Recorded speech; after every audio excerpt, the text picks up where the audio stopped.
Hello friend, आप लोग का स्वागत है मेरे चैनल टेक्निकल यूज में। तो दोस्तों, जैसे कि हम लोग देख रहे हैं कि आरआरसी ग्रुप डी एग्ज़ाम 2022 में अब हर शिफ्ट में लगभग 4 से 5 क्वेश्चन को रिपीट कर रहा है। तो इसीलिए हम लोग अपने चैनल पर लेकर आए हैं सीरीज वीडियो, और हम लोग आज 2 सितंबर का फुल शिफ्ट का ऑल क्वेश्चन का एनालिसिस करेंगे, जिसमें जीके, जीएस और करेंट अफेयर्स सभी कुछ आ जाएगा। अगर मेरे चैनल से जुड़े रहना चाहते हैं तो मेरे चैनल को सब्सक्राइब कर दीजिएगा। तो चलिए देखते हैं कौन कौन से क्वेश्चन आए थे। 2 सितंबर ऑल शिफ्ट जीके और करेंट अफेयर्स।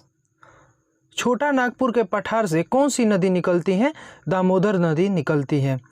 ढक्कन के पठार से निकलने वाली कौन सी नदी है? गोदावरी नदी। और ढक्कन के पठार से जो है वो कावेरी नदी, कृष्णा नदी और गोदावरी नदी निकलती हैं। जर्मन ओपन 2022 बैडमिंटन में किसने विक्टर एक्सेल्सन को हराकर फाइनल में पहुंचा? लक्ष्य सेन है, जो भारत के हैं। और मेन सिंगल विजेता कौन है? कुंडलावुत वितदर्शन है। प्रो कबड्डी लीग 2021-22 का खिताब किसने जीता? दबंग दिल्ली ने। और किसे हराया था? पटना पायरेट्स को हराया था। कौन सा मौलिक कर्तव्य 86वां संविधान संशोधन के तहत 2002 में जोड़ा गया था? 11वां। उष्ण कटिबंधीय पर्णपाती वनों में कितने सेंटीमीटर की वर्षा होती है? 175 सेंटीमीटर से 200 सेंटीमीटर तक की वर्षा होती है।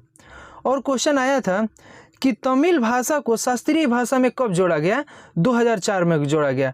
और कुछ प्रमुख भाषाएं हैं, शास्त्रीय भाषाएं हैं जो जोड़ी गई थी, जैसे तमिलनाडु तो हो गया कि 2004 में जोड़ा गया था, संस्कृत 2005 में जोड़ा गया था, कन्नड़ 2008 में जोड़ा गया था, और तेलुगु को 2008 में जोड़ा गया था, मलयालम को 2013 में, और ओडिया को 2014 में जोड़ा गया।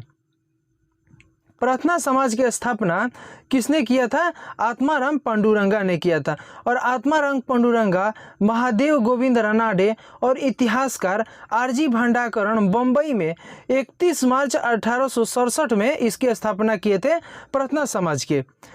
भारत का सबसे बड़ा कानून अधिकारी कौन होता है? भारत का महान्यायवादी, इसको हम अटॉर्नी जनरल ऑफ इंडिया कहते हैं। कर्मकांडों का वेद किसे कहा जाता है? यजुर्वेद को। और कर्मकांड जो है वो वैदिक संस्कृति का क्या है? प्रधान अंग है। प्रधानमंत्री जन धन योजना की जो बीमा राशि है वो कितनी है? ऐसा क्वेश्चन आया था, तो 30,000 रुपया हो जाएगा। और यह जो योजना है वो योजना के तहत जैसे बीमार व्यक्ति को किसी भी कारण से अगर मृत्यु हो जाती है तो मृतक परिवार के परिजन को 30,000 रुपये का जीवन बीमा कवर दिया जाएगा। एक यहाँ पे क्वेश्चन फिर आ गया कि भारतीय अनुसूची के 8वीं में कौन सी भाषा शास्त्रीय भाषा जोड़ी गई है? तो तमिल को 2004 में, जैसे कि हम लोग आगे क्वेश्चन में किए थे, और संस्कृत 2005 में जोड़ी गई थी, कन्नड़ 2008 में जोड़ा गया था, तेलुगु को भी जो 2008 में, और मलयालम भाषा को 2013 में, और ओडिया को 2014 में जोड़ा गया था। और ये सभी शास्त्रीय भाषा है संविधान के कौन सी अनुसूची में? 8वीं अनुसूची में सम्मिलित है। भारत और श्रीलंका को कौन सा अलग करता है? पाक जल संधि अलग करती है। भारत और श्रीलंका को पाक जल संधि अलग करती है। एक ऐसा क्वेश्चन आया था कि जैसे कि राजकोषीय घाटा से संबंधित कुछ क्वेश्चन पूछा गया था, जिसका आंसर अभी मेरे पास नहीं है, तो आप लोग इसका कमेंट सेक्शन में आंसर दे दीजिएगा। पंचायतों का गठन कितने वर्षों के लिए होता है? 5 वर्षों के लिए होता है। प्राण और दैहिक स्वतंत्रता की किस अनुच्छेद में है? अनुच्छेद 21 में। और दोस्तों, ये जो पंचायती राज है वो हर शिफ्ट में 1 या 2 क्वेश्चन को रिपीट कर रहा है, तो पंचायती राज के क्वेश्चन हम लोग को कर लेना है। हम लोग इसके लिए अपने चैनल पर वीडियो लाए हैं, और हम डिस्क्रिप्शन में इसका लिंक दे देंगे, जाकर आप देख सकते हैं। IIT रुड़की में कौन सा सुपर कंप्यूटर को स्थापित किया गया है? परम गंगा सुपर कंप्यूटर को स्थापित किया गया है। मेजर ध्यानचंद पुरस्कार 2021 किसे दिया गया? रवि कुमार दहिया को दिया गया। योजना आयोग की स्थापना कब हुआ था? 15 मार्च 1950 को योजना आयोग का स्थापना हुआ था। और महात्मा गांधी ने हरिजन समाज सेवक की स्थापना कब की थी? 1932 में की थी। कुमायूं हिमालय किन 2 नदियों के बीच में है? सतलज और काली नदी के बीच में है। और एक क्वेश्चन पूछा गया था कि पेशा एक्ट कब पारित किया गया? तो यह जो एक्ट है वह 29 दिसंबर 1996 को पारित किया गया। और यह वर्ष 1995 में भूरिया समिति के सिफारिश के बाद भारत के अनुसूचित क्षेत्रों में रहने वाले लोगों हेतु आदिवासी स्वशासन सुनिश्चित करने के लिए पेशा अधिनियम 1996 में अस्तित्व में आया था। सबसे ज़्यादा बार बजट पेश करने वाले मंत्री कौन है? मोरारजी देसाई हैं। भारतीय रेलवे ट्रेनों के टक्कर से बचाने के लिए कौन सी टेक्नोलॉजी का विकास किया गया है? तो वो टेक्नोलॉजी कवच है जिसका विकास किया गया है।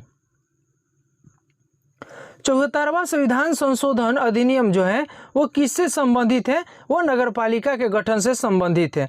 नीति निर्देशक तत्व डीपीएसपी जो नीति निर्देशक तत्व है यह किस देश के संविधान से लिया गया? आयरलैंड के संविधान से लिया गया। रॉयल्ट एक्ट के समय वायसराय कौन थे? तो वो लॉर्ड मिंटो थे।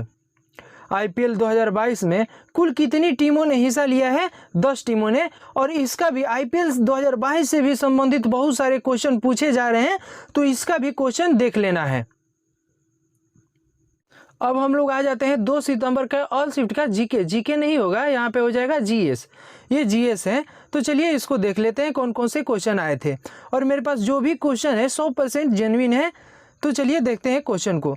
तो साइक्लोहेक्सेन का केमिकल फार्मूला पूछा गया था, तो साइक्लोहेक्सेन का हो जाएगा आपका C6H12 हो जाएगा। और यहाँ पे प्रमुख कार्बनिक यौगिकों का सूत्र दिया गया है, इसको भी देख लेते हैं। तो एल्केन CnH2n+2 हो जाएगा, एल्कीन CnH2n हो जाएगा इसका, और एल्काइन का हो जाएगा CnH2n-2 हो जाएगा। एल्काइन हैलाइड का हो जाएगा CnH2n-1 × X हो जाएगा।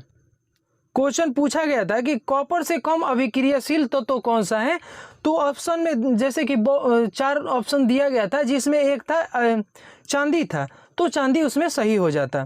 तो चलिए देख लेते हैं कि सबसे अधिक अभिक्रियाशील कौन सा है और सबसे कम अभिक्रियाशील कौन है, और इसके बीच में कौन कौन से तत्व आते हैं। तो चलिए देख लेते हैं। तो जैसे कि हो गया पोटेशियम सबसे अधिक अभिक्रियाशील है, sodium, calcium, magnesium, aluminium, zinc, iron, lead, hydrogen, copper, और उसके बाद मरकरी, सिल्वर और गोल्ड, ये हो जाएगा। ये घटते क्रम में है, तो देख लेते हैं। जैसे कि हो जाएगा यहाँ पे कि पोटेशियम क्या हो जाएगा? पोटेशियम सबसे अधिक अभिक्रियाशील हो जाएगा, और उसके बाद सोडियम, कैल्शियम, मैग्नीशियम, एल्युमिनियम, ऐसे ही हो जाएगा। और यहाँ पे क्या हो जाएगा कि सबसे कम में आ जाएंगे अगर, तो सबसे कम में गोल्ड का हो जाएगा, उससे थोड़ा सा ज़्यादा हो जाएगा सिल्वर का, उससे थोड़ा ज़्यादा हो जाएगा मरकरी का, और उससे थोड़ा ज़्यादा हो जाएगा कॉपर का। और एक क्वेश्चन पूछा गया था जैसे कि प्लास्टर ऑफ पेरिस का उपयोग पूछा गया था। तो प्लास्टर ऑफ पेरिस का उपयोग डॉक्टरों द्वारा टूटी हुई हड्डियों को जोड़ने के लिए किया जाता है, और खिलौना उलौना बनाने में किया जाता है इसका उपयोग। आवर्त सारणी के गुण किस पर निर्भर नहीं करते हैं, ऐसा क्वेश्चन पूछा गया था जो ऑप्शन आधारित था। और ऑप्शन में संयोजकता, कॉलर, संयोजी इलेक्ट्रॉन और परमाणु त्रिज्या दिया गया था। तो ऐसे तो लगभग सभी लोग ये जानते ही होंगे कि जो आवर्त सारणी हो रंगों पर निर्भर नहीं करती हैं, तो ये गलत हो जाएगा आपका। एक क्वेश्चन पूछा गया था कि द्विप्रतिस्थापित अभिक्रिया कौन सी है, और उसमें ऑप्शन में दिया गया था, जिसमें एक ऑप्शन में ये था कि Kl प्लस PbNO3 से अगर अभिक्रिया करता है तो 2KNO3 प्लस में PbL2 बनाता है, जो सही हो जाता। और कार्बनिक यौगिकों के गुण पर आधारित क्वेश्चन पूछे गए थे। PH value of milk of magnesia का पूछा गया था, तो मिल्क ऑफ मैग्नीशिया का पीएच वैल्यू हो जाता है 10.5। मीथेन का दहन कराने पर जल के कितने अणु निकलेंगे? 2। ये जो मीथेन है ऑक्सीजन से अभिक्रिया कर रहा है, तो CO2 + 2H2O का निर्माण करता है, यहाँ जल के 2 अणु को मुक्त कर रहा है। क्वेश्चन पूछा गया था कि द्विविस्थापन अभिक्रिया क्या होती है? तो यह अभिक्रिया में अभिकारकों के आयनों के बीच आदान प्रदान जो होता है वो द्विविस्थापन अभिक्रिया कहलाता है। बेकिंग सोडा का क्या उपयोग होता है? तो बेकिंग सोडा का रासायनिक सूत्र हो जाता है कि NaHCO3 हो जाता है, और इसका उपयोग जैसे खाने वाले खाद्य पदार्थों में किया जाता है। निम्न में से पृथ्वी पर सर्वाधिक मात्रा में पाए जाने वाला तत्व कौन सा है? एल्युमिनियम है जो सर्वाधिक मात्रा में पाया जाता है। सबसे अधिक धात्विक प्रकृति का तत्व कौन सा है? तो बेरियम हो जाएगा। कौन सा तत्व न धातु है और न ही अधातु है? तो जर्मेनियम हो जाएगा। तो चलिए आज का क्वेश्चन यहीं पे समाप्त कर लेते हैं और मेरे चैनल से जुड़े रहने के लिए मेरे चैनल को सब्सक्राइब कर दीजिएगा। धन्यवाद।